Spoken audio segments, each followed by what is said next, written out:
The beepers blew up, the radios blew up, and then Nasrallah blew up. And Israelis danced in the street out of excitement. What were we so excited about? Hezbollah has at least 20,000 fighters, and Nasrallah will be eventually replaced. So we're happy they're gone, but still not excited. Is it our capabilities that excited us? That we could do it? Well, Hezbollah, and Hamas for that matter, have no air defense. They have no planes. They have no tanks.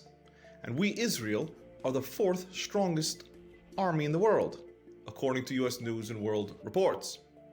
So it's good news that we pulled off these great operations, but still, it's not a reason to get excited. In fact, if we look a little deeper into these fantastic and impressive operations by the IDF, by the Air Force, by the intelligence agencies, it actually shows that our enemies are no match for our capabilities. Take the case of the attack on the Druze village. Israel responded by killing a Hezbollah commander, the same Hezbollah commander who took part in attacks against the US Marines in the 1980s, the same Hezbollah commander who has a $5 million bounty on his head, the same Hezbollah commander who has been wanted for 40 years. Yet, within 40 hours, Israel was able to target and assassinate him. And how did they do it? Was there a secret mission? No! They called him. They called him on his phone. And they said to him, Fuad, go upstairs. Go upstairs to your apartment. And he did. And that's where they killed him with a missile, in his apartment. And Nasrallah, where was he targeted? He was targeted in Hezbollah headquarters. Hezbollah headquarters. So we're not diminishing these operations by the IDF, but we're using them to highlight that the enemy is not even hiding, because they know what we, Israel, are and aren't willing to do.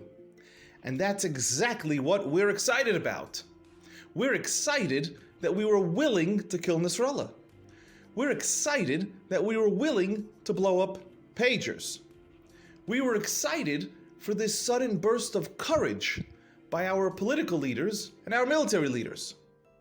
Now, can this courage continue? So let's see where things stand.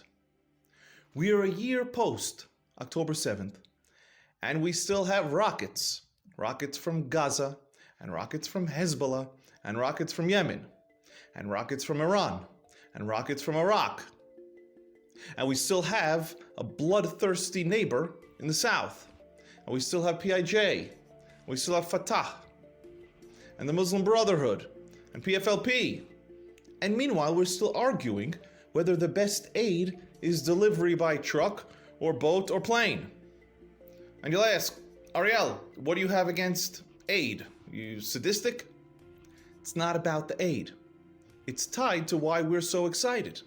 On day one, Israel said it was going to get its hostages back and push Gazans to out the terrorist by using a siege tactic. Water, gas, electric. And the United States said, no, you won't. And Israel said, no, in that case, no, we won't. Israel did a 180.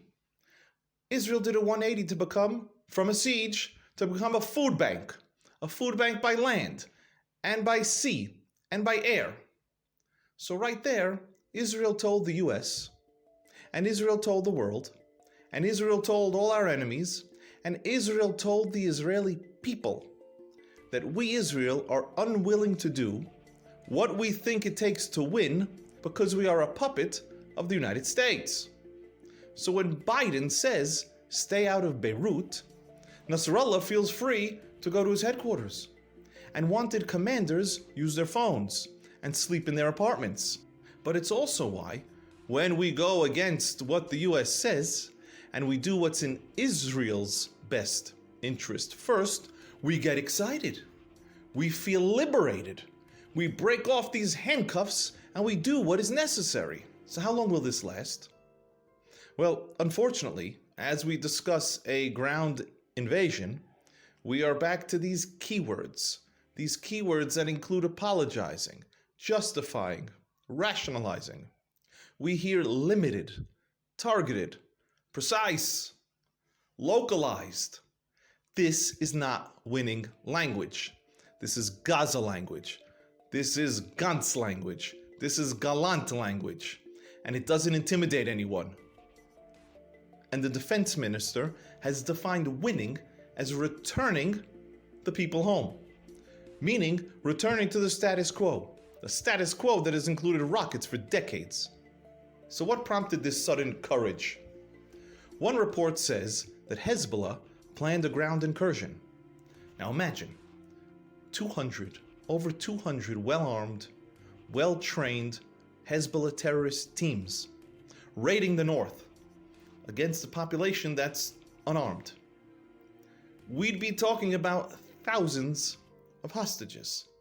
And that's why the north has been evacuated, even more so than the rockets, because Israel can't protect them from a Gaza-style hostage operation. We'd be completely paralyzed. What else might have prompted this sudden courage by our leaders, by our political and military leaders? Well, Kamala.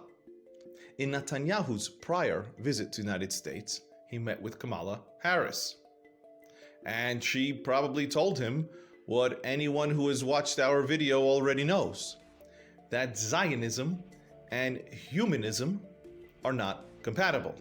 Meaning the United States, the humanist United States, will not accept a Zionist Israel.